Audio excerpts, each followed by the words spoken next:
누가복음 15장 11절에서 32절 말씀 우리 한 절씩 교독하겠습니다. 또 이르시되 어떤 사람에게 두 아들이 있는데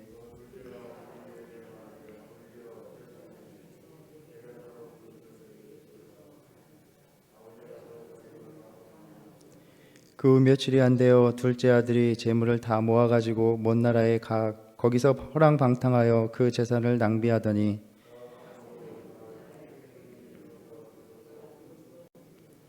가서 그 나라 백성 중 한 사람에게 붙여 사니 그가 그를 들로 보내어 돼지를 치게 하였는데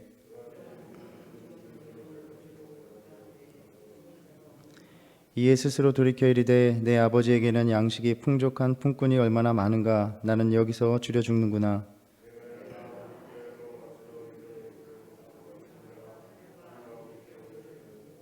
지금부터는 아버지의 아들이라 일컬음을 감당하지 못하겠나이다. 나를 품꾼의 하나로 보소서 하리라 하고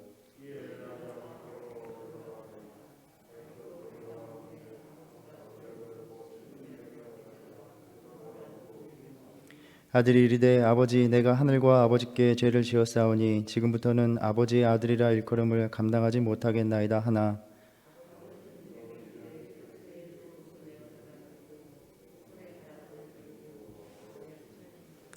그리고 살찐 송아지를 끌어다가 잡으라. 우리가 먹고 즐기자.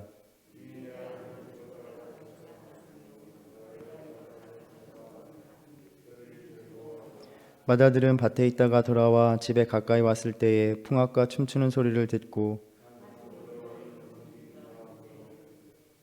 대답하되 당신의 동생이 돌아왔음에 당신의 아버지가 건강한 그를 다시 맞아들이게 됨으로 인하여 살찐 송아지를 잡았나이다 하니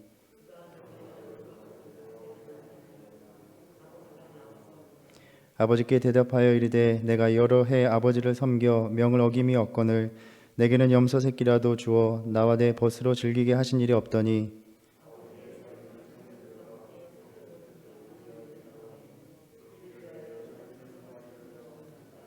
아버지가 이르되 이에 너는 항상 나와 함께 있으니 내 것이 다 내 것이로되 내가 잃었다가 얻었기로 우리가 즐거워하고 기뻐하는 것이 마땅하다 하니라. 아멘. 오늘 본문 말씀은 하나님의 사랑과 은혜를 전해주는 비유로서 각인되어 있는 우리가 잘 아는 이야기입니다. 어떤 사람에게 두 아들이 있는데 라는 말씀으로서 시작합니다. 흔히 우리는 이 이야기를 하나님의 사랑을 멀리 떠났던 우리 자신에 빗대어서 읽으며 둘째 아들에 초점을 맞추어서 이를 탕자의 비유 혹은 잃은 아들의 비유다라고 이렇게 칭하기도 합니다. 하지만 예수님께서는 두 아들을 둔 어떤 사람, 즉 아버지에 대한 이야기를 들려주고 계십니다. 그래서 이야기의 중심은 아버지이고 이를 아버지의 비유로 보아야 한다라고 말하기도 합니다. 어제 묵상한 잃어버린 양과 잃어버린 은전에 관한 비유, 모두가 찾은 것에 대한 기쁨에 대한 이야기이며 오늘 비유 역시 아들을 찾은 아버지의 기쁨에 관한 이야기로 볼 때에 우리가 이 비유를 어떻게 부르든지에 상관없이 우리는 이 이야기 속에서 아버지의 모습과 감정을 놓쳐서는 안 될 것입니다. 그래서 오늘 아침 이 말씀을 아버지의 입장에서 또한 아버지를 중점으로 묵상해 보고자 합니다. 어느 날 둘째 아들이 찾아와서 아버지의 재산 중에서 자신에게 돌아올 분깃을 달라고 요구합니다. 유대인들의 율법이나 관습이나 또 가르침에 비추어 볼 때 아버지의 살아 생전에 유산을 분배를 받는 것을 정할 수는 있지만 실제 그 유산의 처분은 보통 아버지가 죽은 후에 이루어집니다. 마치 아버지의 죽음을 더 이상 기다릴 수 없다라는 식의 태도입니다. 아마도 자녀들이 찾아와서 어차피 나에게 줄 재산 지금 주십시오라고 이야기할 때 우리 역시도 상당히 불쾌할 것입니다. 오랜 동안 중동에서 목회를 하고 또 성경을 연구했던 켄 베일리라는 학자는 중동인들의 관점에서 볼 때 오늘날에도 역시도 이 예수님의 비유는 그들의 삶에서는 도저히 일어날 수 없는 아주 충격적인 상황으로 시작되고 있다는 것을 지적하고 있습니다. 그런데 더 충격적인 것은 바로 아버지의 반응입니다. 그 당시에 가부장적인 문화라면 당연히 그 같은 무도한 폐륜적인 태도에 폭발하여 이 소년을 때리고 집 밖으로 내쫓아야 마땅합니다. 그런데 아버지는 별다른 반응 없이 아들의 요구를 들어주는 것입니다. 우리가 이야기 속에서 잘 알고 있듯이 이 작은 아들은 오로지 자기 자신, 자기의 권리, 자기의 자유, 자기가 누릴 유익만 생각하고 있습니다. 당시에 큰 가족 같았던 그 마을 공동체에서는 이 집안에 이 같은 수치스러운 일이 다 알려졌을 것입니다. 자신만 생각하는 이 아들로 인해서 사람들은 수군거렸을 것이고 비방하고 조롱을 했을 것입니다. 그런데 이것은 고스란히 아버지의 몫이었다는 점입니다. 둘째 아들의 이기심과 무례를 용납해 주는 것은 아버지가 사람들로부터 수치와 모욕을 감내해야 하는 일이었습니다. 결국 자녀의 무례와 폐역을 참아내는 부모의 사랑은 모욕과 수치를 감내하는 삶입니다. 우리가 구약 성경을 읽어볼 때에 이스라엘 백성들이 그렇게 하나님을 섬긴다 하면서도 우상 숭배를 일삼고 무도하게 굴 때 이방인들은 그러한 모습을 보면서 저들이 섬기는 여호와라는 신은 두려워하지 않아도 되나 보다. 그 신은 유약하고 참 별 볼 일 없는 신인가 보다. 무시해도 되는 신인가 보다. 이것일 것이고 이것이 분명 하나님께 아주 크나큰 모욕이었을 것임은 자명합니다. 하나님께서 우리의 죄인됨을 참아주시고 용납하실 때, 우리를 위해서 십자가를 지실 때에도 사람들은 그가 남은 구원하였으되 자기는 구원할 수 없는가 보다라고 조롱을 하였습니다. 별 볼 일 없고 유약한 하나님으로서 조롱을 당하셔야만 했습니다. 오늘날 우리가 주님 앞에 올바로 서지 못할 때에 둘째 아들처럼 그렇게 자기 자신만의 권리와 자유와 이 세상의 유익만을 추구하며 신앙인 같지 않은 삶을 살 때에 그 조롱이 오롯이 하나님께 향한다라는 것입니다. 신명기 21장에 의하면 장자는 다른 아들에 비해서 2배를 받을 권리가 있습니다. 만일 이 법에 따랐다면 이 둘째 아들은 3분의 1의 재산을 물려받았을 것입니다. 13절에 보면 둘째 아들이 며칠이 안 되어 그 재물을 다 모아가지고 먼 나라로 떠납니다. 우리는 이 본문을 읽으며 둘째 아들이 자기 재산만 받으면 아주 오래전부터 해외로 나가서 인생을 즐길 계획을 하고 있었구나라고 생각을 할 수도 있겠지만, 아마도 실상은 둘째 아들의 이 같은 패역한 행위는 마을에 다 알려졌을 것이고, 마을 사람들은 그 아들을 대할 때마다 강한 증오와 혐오감으로 대했을 것입니다. 아들은 더 이상 그곳에 발붙이고 살기 힘들었을 것이고, 당연히 그는 떠났다기보다는 쫓겨났다고 보는 것이 더 자연스러워 보입니다. 구약 성경에서 아비의 집을 떠난다라는 것은 의존할 삶의 기반을 다 잃어버리는 것과 같습니다. 그래서 우리는 이야기에서 잘 알고 있는 것처럼 아비의 집을 떠난 그 아들의 삶이 결코 순탄치 않을 것임을 우리는 예상할 수 있습니다. 둘째 아들이 떠난 후에 아버지의 삶은 어떠했을까요? 온통 기다림입니다. 앞에서 묵상한 양을 잃은 자, 또 은전을 잃은 여인의 비유를 통해서 우리는 절박하게 우리를 찾으시는 하나님의 모습을 묵상한다면, 이 아들의 이야기를 통해서 우리는 한없이 기다리시는 하나님 아버지를 묵상하게 됩니다. 둘째 아들은 이방 나라에서 궁핍한 삶을, 그 비참한 삶을 견디지 못하고 아버지의 집을 그리워하며 돌아옵니다. 20절의 장면은 아버지가 아들을 어떻게 기다렸는지를 짐작케 합니다.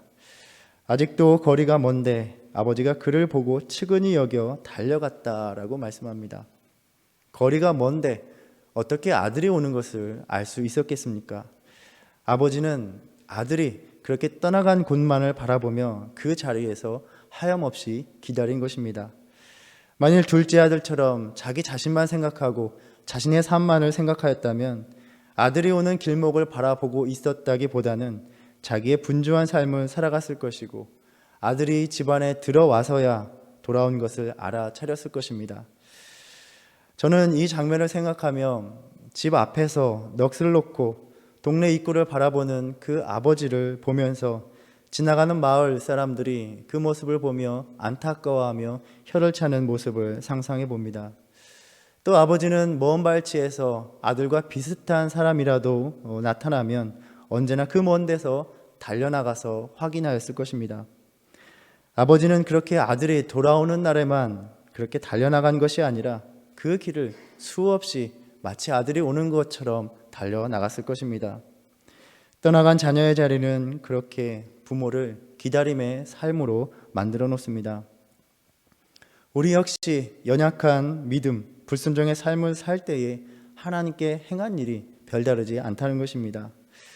오늘도 세상의 삶을 누리기 위해서 떠나간 우리 아버지의 곁, 그렇게 비어있는 우리 예배의 자리, 헌신의 자리에서 아버지 되신 하나님이 하염없이 기다리고 계시는 것입니다.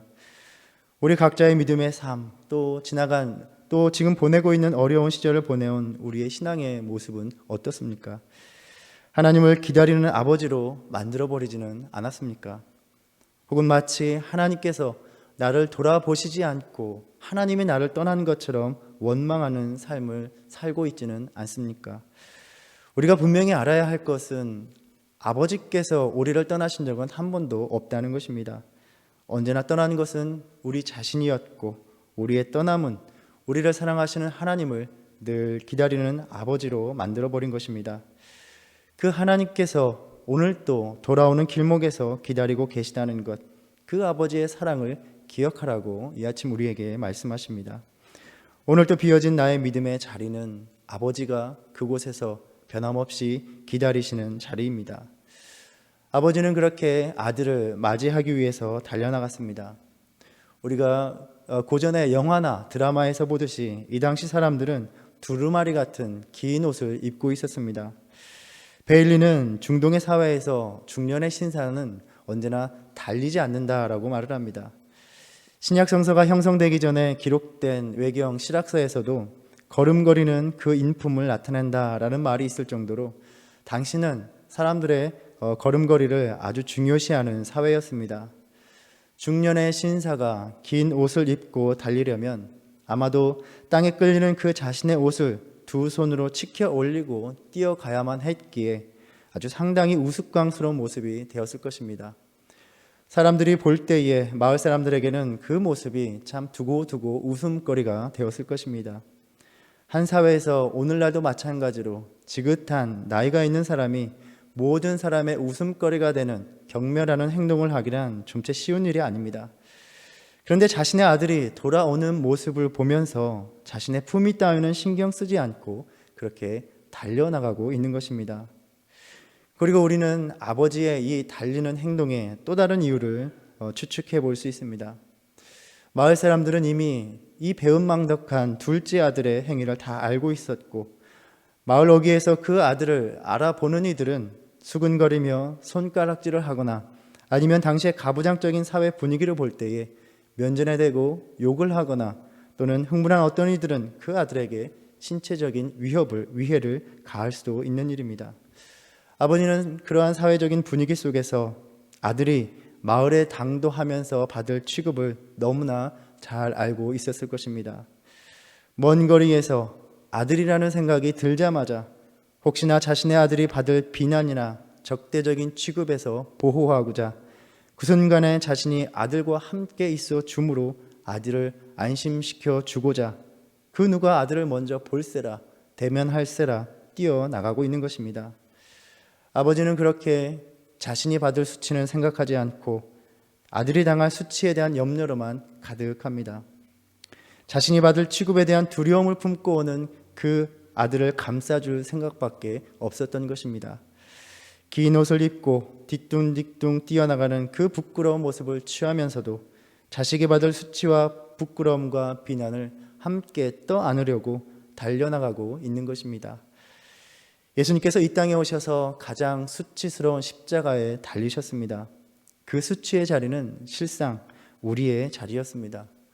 우리의 죄로 인해서 우리가 모욕당하며 수치스럽게 감당해야 할 그 자리를 먼 거리에서 자기의 아들이 받을 모욕과 수치를 염려하던 그 아들을 보호하고자 했던 아버지와 같이 우리의 아버지가 당하신 것입니다.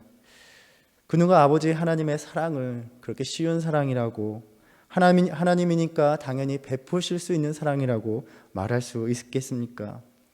우리의 모든 수치를 떠안으신 사랑이었습니다. 그리고 그 아버지의 사랑은 아들의 존귀함을 회복시켜주는 사랑이었습니다. 21절에서 아들은 아버지, 내가 하늘과 아버지께 죄를 지었사오니 지금부터는 아버지의 아들이라 일컬음을 감당하지 못하겠나이다 라고 말을 합니다. 19절에 보면 원래 이 둘째 아들의 계획은 나를 아버지의 품꾼으로 써달라라는 요청과 함께 용서를 받아서 아버지 곁에 종처럼 머무는 것이었습니다. 너무나 사는 게 힘들어서 아버지 곁에서 종이라도 머물면 좋겠다라는 절박한 삶의 현실이었습니다. 그런데 아버지는 종들에게 말을 합니다. 제일 좋은 옷을 내어다가 입히고 손에 가락지를 끼우고 발에 신을 신기라. 가락지는 보통 아들됨과 유산권에 대한 상징이며 신은 종이 아닌 자유인을 뜻하는 것이었습니다. 지금 집안의 모든 권속들 앞에서 그가 여전히 내 아들이다 라고 선언하는 것입니다. 아마 종들 역시 그 아들을 보면서 속으로는 저 아버지의 재산을 탕진한 아들 업신여기며 비방하였을 것입니다. 그런데 아버지는 그러한 종들에게 명하여 너희가 그에게 신발을 신기라 라고 명하는 것입니다. 너희들의 주인으로 섬기며 변함없는 내 아들로서 대해야 한다라고 선언하는 것입니다. 주님께서는 똑같이 우리들에게도 너희가 돌아올 때에 언제나 너희는 내 사랑하는 자녀, 나의 아들, 나의 딸로서 맞을 것이다 말씀하십니다. 수치는 오롯이 아버지의 몫이었기에 상속자의 존귀함을 여전히 우리에게 부여하는 사랑으로 대하시겠다 약속해 주시는 것입니다. 그리고 아버지는 살찐 소를 잡으라 라고 명합니다. 단지 가족 잔치가 아니라 온 마을 사람들이 모여서 큰 잔치를 벌이는 것입니다. 마을 사람들이 이 잔치에 올 때에 그 아들을 보고 싶어서 그 아들 때문에 오는 것일까요? 아버지 때문에 그 아버지의 면을 봐서 오는 것일 것입니다. 아버지는 이렇게 그 둘째 아들이 모욕당하는, 수치를 당하는 그 사람들로부터 마을의 공동체와도 화해할 수 있는 그 계기를 친히 마련해주고 있는 것입니다. 안타깝게도 자식을 사랑하기 위해서 모욕과 수치를 견뎌야 했던 아버지의 이야기는 이 잔치로 끝이 나지 않았습니다. 우리는 불만 속에서 분노하고 있는 큰아들의 모습을 다시 보게 됩니다. 참 역설적인 것이 바리새인과 서기관들처럼 또 우리가 아는 선지자 요나의 이야기처럼 하나님에 대한 원망이 생기는 때는 하나님의 심판이 용서와 은혜와 사랑으로 바뀔 때라는 것입니다. 큰아들은 아버지의 재산을 탕진한 동생을 오히려 극진히 대하는 아버지에 대한 불만이 생기기 시작합니다. 우리 역시도 신실하게 신앙생활을 하지 않는 이들에게 한 번쯤 하나님께서 정신 차리도록 해주시기를 때로는 기대하는데 오히려 문제없이 그들의 삶이 주님께 용납될 때 나의 헌신과 희생에 대한 억울함이 생기면서 오히려 하나님의 사랑과 은혜에 불만이 생기기 시작한다는 것입니다. 큰아들은 아버지의 사랑에 분이 가득하여 집 밖에 서 있습니다. 이 분노 속에서 그는 가족관계에 대한 인식이 뒤틀려져 있습니다. 27절에 보면 종들은 당신의 동생, 당신의 아버지라고 말하는데 30절에서 큰아들의 말을 보면 원문으로는 아버지라는 말이 없습니다. 당신의 살림을 창녀들과 함께 삼켜버린 당신의 아들이 돌아오매 이를 위하여 살찐 송아지를 잡으셨나이다 라고 말합니다. 마치 돌아온 동생이 자신과는 아무런 상관이 없는 그저 당신의 아들이다 라고 칭하고 있는 것입니다. 우리의 문화도 마찬가지이고 이 중동의 가부장적인 사회에서 보면 맏아들은 그렇게 손님이 왔을 때 아버지를 대신해서 손님들을 맞이하고 안내해야 합니다. 그런데 이 집안에 지금 손님이 가득한 가운데 그 자리에서 아버지에게 분을 내면서 무례한 것은 결국 아버지를 또다시 공개적으로 모욕하는 것이었습니다. 이제 아버지는 작은 아들이 아니라 큰 아들로 인해서 모욕과 수치를 당해야 하는 상황입니다. 28절에 노하여 집에 들어가기를 거절하자 아버지가 나와서 권하였다라고 말합니다. 아버지는 또다시 또 다른 아들을 위해서 그 아들을 맞이하기 위해서 집 밖으로 나온 것입니다. 이로써 이 비유는 아버지가 두 아들을 각자 집으로 데려오는 이야기가 되고 있습니다. 아버지는 또다시 당연히 그 아들에게, 그 무례한 아들에게 노해야 합니다. 그런데 큰 아들의 그 빈정거림과 오만함과 모욕과 비난에 대해서 똑같은 사랑으로 대하고 있습니다. 그리고 31절에 얘라고 부릅니다. 얘야. 이 말은 흔히 부모가 자녀를 부를 때에 쓰는 말입니다. 아버지는 그 역시 똑같은 아들로 부르고 있는 것입니다. 그리고 그 아들이 여전히 상속자임을 상기시켜 주고 있습니다. 너는 항상 나와 함께 있으니 내 것이 다 내 것이다. 아버지는 그렇게 두 아들을 똑같이 사랑하였고 그 두 아들 때문에 기꺼이 모욕과 수치를 감내한 것입니다. 우리는 어떠한 면에서는 때로 아버지를 떠난 그 탕자와 같을 때가 있습니다. 그렇게 아버지 곁에서 만족하지 못하는 아들과 같을 때도 있습니다. 하나님으로부터 오는 그 많은 은혜와 그 유익을 내 인생을 위해서 누리기 위해서 언제나 조급해하고 작은 아들과 같이 행동하며 하나님의 마음이, 우리의 몸과 마음이 주님으로부터 멀어질 때도 있습니다. 그리고 때로는 우리는 주님 곁에 머문다 하면서도 늘 내가 하나님을 섬기고 있음에도 그에 마땅한 보상을 누리지 못한다 생각하며 불만이 가득할 때도 있습니다. 그런데 우리의 아버지 되시는 하나님이 우리로 인해서 당하시는 그 모든 수치를 견디시며 우리를 사랑하고 계시다는 것입니다. 잃은 양을 절박하게 찾는 목자와 같이, 또 하염없이 아들을 기다리는 아버지와 같이 오늘 또 우리를 향한 하나님 아버지의 사랑은 애절하기만 합니다. 아무리 생각해도 지금도 우리가 생각하는 것들, 우리가 행하는 삶의 모습을 볼 때에 우리는 아버지의 사랑을 받을 자격이 없는 자들입니다. 오늘 하나님 앞에서 살아가는 나의 믿음의 삶, 또 나의 삶의 모습은 어떻습니까?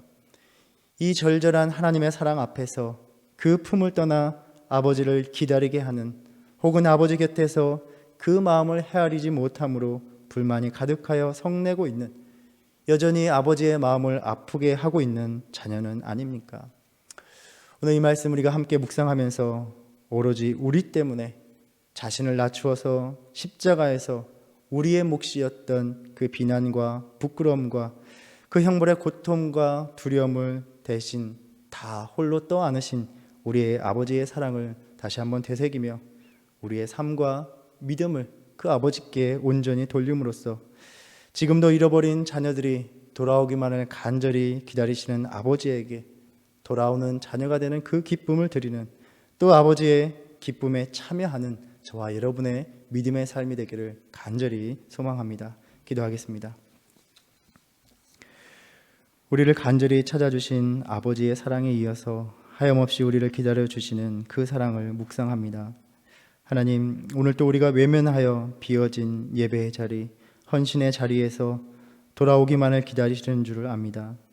주님 품에 안기기만 하면 언제나 주님의 귀한 자녀로 상속자로 여겨주시는 한결같은 그 사랑에 더 이상 모욕과 수치를 안기는 그런 못난 자녀가 되지 않게 하여 주시옵소서.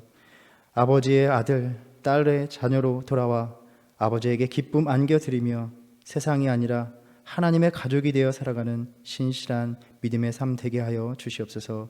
예수님의 이름으로 기도드립니다. 아멘. 하늘에 계신 우리 아버지여, 이름이 거룩히 여김을 받으시오며 나라의 임하옵시며 뜻이 하늘에서 이룬 것 같이 땅에서도 이루어지이다. 오늘날 우리에게 일용할 양식을 주옵시고 우리가 우리에게 죄 지은 자를 사하여 준 것 같이 우리의 죄를 사하여 주옵시고 우리를 시험에 들게 하지 마옵시고 다만 악에서 구하옵소서. 나라와 권세와 영광이 아버지께 영원히 있사옵나이다. 아멘.